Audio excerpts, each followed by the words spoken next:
It's time to have some fun here on the Double Overtime after Syracuse's 29-16 victory over Army. With Danny Tao, I'm Liam Griffin. If you want to get your voice heard, you can still call in 315-443-2011 or get at us on X at WAER Sports Talk. This is called the Non-Connies. Awards having to do with the non-conference slate. Syracuse 4-0, undefeated in non-conference play for the first time since it joined the Big East. How about that? Danny, I have a theme to mine, and I know you do too. Yeah, I've got a theme to mine. I am so excited for the non-Connies, seeing which Syracuse players performed the best in this opening third. Are you gonna tell me what the theme is before we start? I think you'll figure it out pretty quickly. I think you'll figure out mine too. All right, sounds good. So, LG, to get this going, I'm going to borrow some of the most famous words in recent football history. As the late, great Dennis Green once said, "But they are who we thought they were." They are who we thought they were. More specifically, I'm talking about the Syracuse wide receiver group. They're getting the Dennis Green Award for being who we thought they were. And I'm not letting them off the hook. They are not great. Look, Damian Alford played well today, but one good game does not a star player make. We've been waiting 3 years to get this kind of game out of Damian Alford. Amari Hatcher, touchdown today, but also 60% of Garrett Schrader's incomplete passes were going to Hatcher, right? And then the other guy is not even making really enough of a dent in the box score to be better than we think they are, right? So the Syracuse wide receivers, I am happy to give them the Dennis Green Award until I'm proven otherwise. You know, it's funny you mentioned the wide receivers because, yeah, they've shown flashes of brilliance, but there's no consistency. And I also have an award for a wide receiver, and let's just get to it right now. I wasn't going to start with it, but I feel inspired to now. On brand. I want you to think back to 2012. You're driving to school in your car, mom's driving, you're in the back seat. What song is on the radio? Don't answer. I will answer it for you. I Will Wait by Mumford & Sons. Remember that song? I do remember. It's a pretty good one. It is. So I've got the Mumford & Sons Award based off of that song for Damian Alford. Why? So, ever since that touchdown against Virginia Tech a few years ago, he's been pegged as a breakout candidate. We've been waiting for this game. We've been waiting. I'll wait for you, Damian Alford. He finally has his come-out party. 9 catches, 135 yards. How about it? Congratulations, Damian Alford. I hope you're listening to some Mumford & Sons tonight. And shout out Austin Barrick, our fellow WAER Sports Talk member. I can only imagine how long you've waited for this day, being the Damian Alford fan that you are.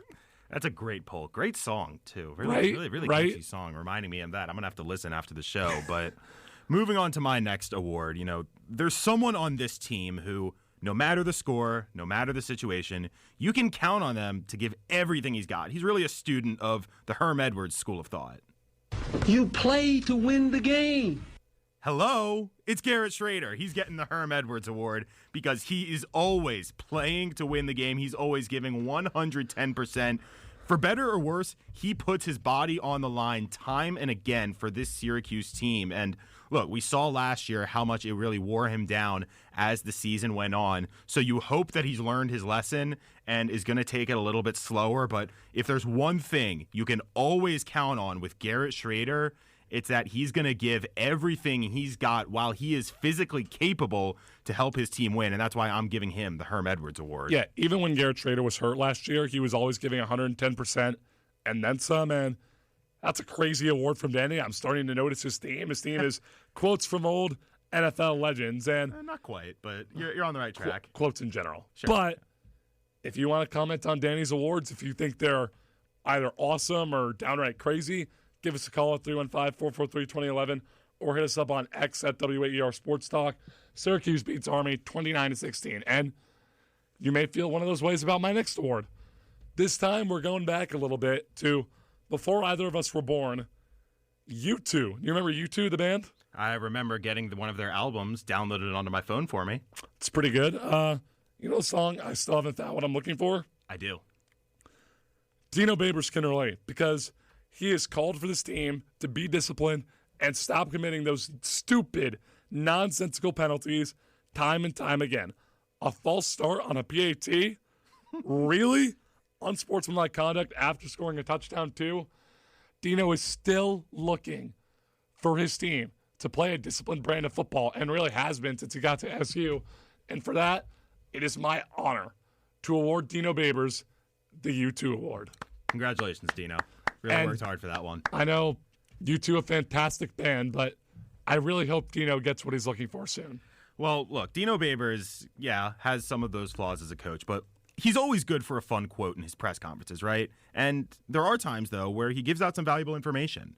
One thing he mentioned this past week that caught my ear was that he wished his entire team treated practices like one player in particular. And in that vein, it really should be noted.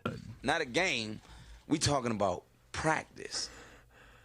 We are talking about practice. Wait, I thought that was a Ted Lasso quote. No, it's Allen Iverson, my friend, and I'm talking about LeQuint Allen. Dino talks time and again about how hard LeQuint Allen works in practice. You could call him the most valuable practicer, but today was really the first time we've seen that come out in a game situation. Really good numbers today. My goodness. It really just arguably you could say the best game that we've seen from LeQuint Allen in a Syracuse uniform. So LeQuint Allen, for someone who is always being talked about with practice, it's my honor to give you the Allen Iverson Award. Yeah, LeQuint Allen really got better as the game along today. Did not have a good first half, but once he got bursts of energy in the second half, it was a completely different story. I mean, goes over the century mark today. I mean, this arguably rivals the Pinstripe Bowl last year with his best game in orange, and I'm going to be honest, I think it was much more needed today than it was in the Bronx in January. But stay on the stage, LeQuint. I've got an award for you as well. Ooh. And this stems from an incident that happened in today's game. It was the third quarter. LeQuint Allen was going up the middle, and he ran over someone. It wasn't a player. It wasn't a coach. It was a referee. Like, the dude just kept running and running and running. See where I'm getting at here? I got That stems from Let's Get It Started by the Black Eyed Peas. So, it gives me great pleasure to award LeQuint Allen the Black Eyed Peas Award because dude just kept running even when a referee was in the way. He trucked the man. I mean, credit to him. I'm glad he didn't get penalized for it. And like we mentioned, his burst of energy got better over the course of the game. Little inconsistent this season, but his peaks are up there with the best of the best, Danny. And he's been a end zone threat all year as well, even if the yardage hasn't been there. So just keep on running, LeQuint Allen, because you're getting the Black Eyed Peas Award. Yeah, and I hope that referee didn't come out of that encounter with a black eye himself. But Syracuse certainly looking to get it started as it comes out of the non-conference slate. We're finishing up the non-connies. I've got one more award to give, and I hope you've picked up on my theme by now because it's continuing here.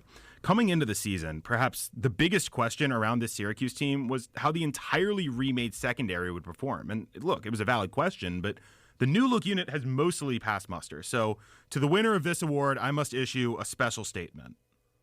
Christian, this Shaq, I owe you an apology. I wasn't really familiar with your game. The Shaquille O'Neal Award is going to Jeremiah Wilson. I got to apologize to him. I wasn't familiar with your game coming into this year. You know, you were mostly a special team and a reserve in 2022, but you have stepped up in a big way for this SU secondary in 2023.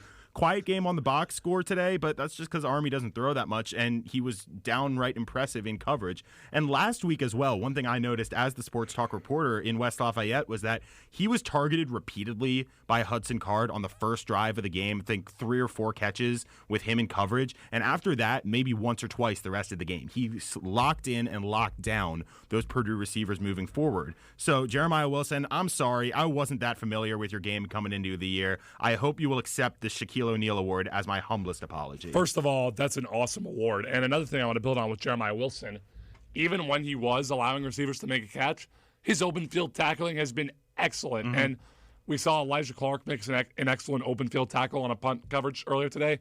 That is an underappreciated, severely underappreciated aspect of college, aspect of all levels of football. All right. My last award, it's pretty niche. Here's why. I'm not giving it to a player. I'm not giving it to a coach. Okay. I'm not even giving it to a team unit or the team as a whole. It doesn't even have anything to do with the opposition as well. I've got the Bleachers Award. Based off of the song, I Want to Get Better by the Bleachers. It's going to Otto's Army. Okay. It goes to the student section because, frankly, I'm very disappointed with the student section turnout over the first few games. Yeah, even if they show up at the start of the game, they're always leaving at halftime because it's a non-competitive game, yada, yada, yada.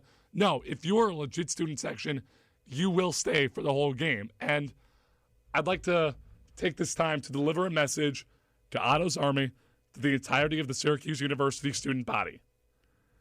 You have to show up early and stay for the whole game when Clemson, Boston College, and Wake Forest come in if you want the Orange to win.